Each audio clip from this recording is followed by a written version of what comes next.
안녕하세요. 24시간 반도체 밀착 취재하는 황호준입니다. 자, 어제 미국 증시에서 좀 특이한 상황이 나왔고, 그리고 우리나라 반도체 시장, 더 나아가서 AI 시장에서 호재가 발생을 해서 이제 급하게 이제 마이크를 잡았습니다. 자, 왜 어제 미국 증시에 대해서 언급을 하고 가는지 말씀드리면은 상당히 좋은 흐름을 보여줬죠.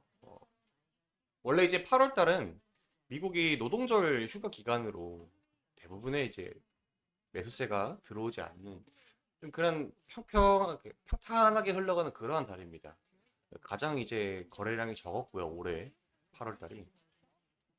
이 노동절 휴가 기간이 곧 끝나요. 9월부터 이제 공격적인 매수세가 들어올 거라고 보고 있는데 어제 밤 증시도 시작했을 때는 그렇게 막 좋은 흐름은 아니었습니다. 그런데 이제 한 데이터가 나오고 나서 증시가 급반등을 했는데 미국의 구인이직 보고서 졸트라고 부릅니다. 이게 이제 나왔어요. 이게 어떻게 나왔냐면은 데이터가 기존에는 코로나19가 이제 한창이었을 때 고용 건수 900만 건 정도가 평균치로 나왔습니다. 그런데 어제 나온 보고서에서는 880만 건 정도 나왔어요. 예상치는 한 930만 건에서 950만 건 정도로 이제 예상되는데 그 예상치보다 적게 나왔다. 어, 근데 적게 나왔는데 안 좋은 거 아니에요? 이런 게 아니라 이 고용을 파월이 금리를 올리는 명분이 뭐였죠? 그러니까 금리를 올려도 이제 경제는 괜찮을 거야. 왜? 고용이 이렇게 탄탄해. 니네 일해가지고 돈 벌어가지고 경기를 활성화시키면 되는 거 아니야. 이거였지 않습니까? 파월이 금리를 올리는 명분이 뭐였어요? 인플레이션을 잡기 위해서 소비를 죽여버린다. 이런 거였죠.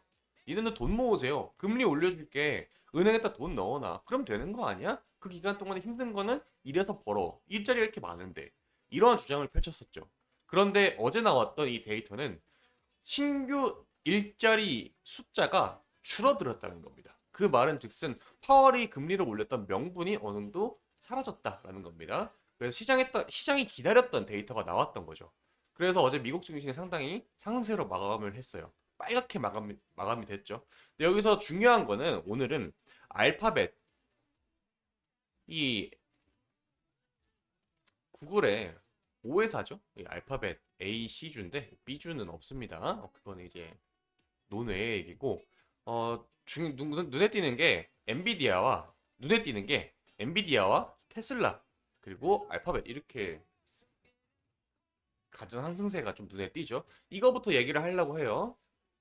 자, 엔비디아는 4% 오르고 알파벳은 2% 정도 올랐습니다. 이 두 가지 기업들의 시가총액이 어마무시하게 크기 때문에 이 두 종목들이 움직여주면은 뭔가 이유가 있다라는 건데 어제 나왔던 이슈는 바로 이겁니다. 한국 시간으로 8시 30분에 새벽 1시 구글의 넥스트라는 쇼케이스가 진행이 됐어요. 여기서 뭘 얘기했느냐? 본인들이 지금 개발하고 있는 기술력이 무엇인지 살짝 홍보하는 그런 자리가 됐습니다. 나와서 어떤 얘기를 했느냐? 구글과 엔비디아가 협업을 한다라는 소식으로 엄청나게 주가가 껑충 뛰었어요. 뭘 출시했냐?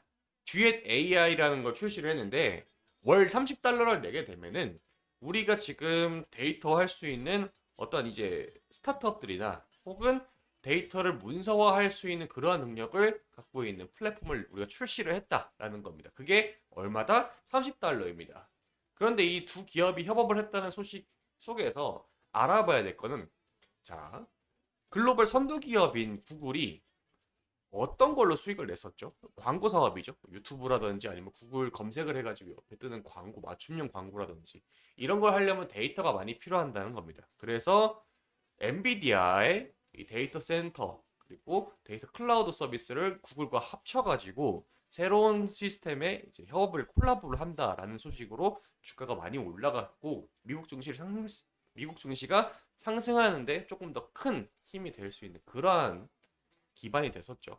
그러면 여기서 중요한 게 뭐냐면은 이 두 기업들이 오피스 프로그램에 투자를 한다는 거죠. 구글이. 근데 오피스 기업들을 잘 보게 되면 여러분 잘 기억해 보세요. 네이버 국내로 보게 되면 이제 네이버가 하이퍼클로버 X를 출시했어요. 이거 제가 실제로 온라인으로 하이퍼클로버 출시한 당일날 홍보하는 그 자리를 제가 직접 관람을 했었는데 스타트업들이 어떻게 지금 네이버 하이퍼 클로버를 사용을 해가지고 문서가 더 용이했고 데이터 처리가 빨랐으면 그게 어떠한 부가가치를 창출하는지 이 부분에 대해서 상당히 많이 강조를 했었습니다. 그리고 마이크로소프트의 코파일럿 있죠. 이것 또한 비슷한 맥락입니다. 데이터를 문서화하고 문서화한 걸로 인해서 관련해서 오류를 줄이는, 그게 비용으로 생각했을 때는 얼마 정도 우리가 이득이 되는지 이 부분에 대해 상당히 많이 강조를 하는데, 어제 나왔던 이 구글 있죠. 구글의 $30가 마이크로소프트의 365 코파일럿 이용료랑 똑같아요. 그리고 또 하나 기업이 있죠. 오픈 AI. 여기도 이제 챗 GPT 처음에 세상에 나왔던 그 기업이죠. 거기도 유료 서비스를 진행했는데 비슷한 가격이고, 코딩이나 단순 데이터 처리에서 상당히 빠른 장점을 부각한다. 이걸 강조를 많이 했었죠. 자, 결론을 내려봅시다. 왜 지금 글로벌 선두 기업들이 오피스 프로그램에 투자를 하는지. 지금 이 AI라고 하는 건 사실 기술력이 자율주행이나 아니면은 문서화하는 데이터 처리 이 부분에 지금 국한이 되어 있다라는 겁니다. 우리가 생각하는 공상과학 속에 있는 AI가 실제 생활에 들어가기까지는 아직까지 기술력은 현재 여기에 멈춰 있다라는 겁니다. 그럼 그걸 쫓아가야 되겠죠, 우리도? 그런데 이렇게 얘네들이 AI 선두 기업들이 왜 이렇게 하느냐? 이유가 있습니다. 이 빅테크 기업들의 주요 수입원이었던 광고에 대한 규제가 상당히 많아지고 있어요. 애초에 이 규제가 들어오기 전에 글로벌적으로 이제 시장이 침체가 오고 소비가 둔화되지 않습니까? 그러면 당연히 가장 먼저 타격받는 건 뭐예요? 사는 사람이 없으니까 광고도 안 할 겁니다. 그 광고판 자체가 줄어들고 있는 건 당연하고 다시 올라오는 것도 맞지만은, 규제가 들어오다 보니까 글로벌 기업들도 이제는 광고만으로는 우리의 사업 모델이 유지가 되기 어렵다. 그러면 새로운 먹잇감을 찾아야 되는데 그 먹잇감이 뭐예요? 오피스 프로그램입니다. 그래서 여기를 뛰어드는 거예요. 실제로 이거는 유럽의 디지털 시장법인데 이걸 적용하는 국가들이 점점 많아지고 있어요. 뭐 모든 수익의 5%를 떼가는 뭐 그런 국가들도 나오고. 그러면은 국내에는 어떠한 기업들이 수혜를 받을 수 있을까? 이것이 궁금할 거예요, 여러분들. 일단은 지금 이 데이터 처리한다는 게 결국에는 이제 어떤 기업이 가장 먼저 선두주자에 서 있느냐, 어떠한 기업이 그 데이터 양이 많느냐로 귀결이 될 수가 있습니다. 포스코 DX가 가장 지금 핫한 종목이죠. 예. DX가 디지털 트랜스포메이션이에요. 모든 데이터를 디지털화 해가지고 수치화하는 겁니다. 그걸 미리 계산을 해보는 거예요. 예를 들어서 공장을 설립하기 전에 이 공장이 어떠한 내재적인 위험이 있는지 미리 모델을 시뮬레이션 해보는 겁니다. 그걸 시뮬레이션 해가지고 어떠한 데이터 값이 도출이 되게 되면은 그걸 실생활에 적용을 바로 해버리는. 그러면 당연히 공정에서 불량률이 줄어들고 불량률이 줄어든다면 효율이 증가하게 되는 거예요. 그렇기 때문에 절약을 할 수 있는 부분이 상당히 많다.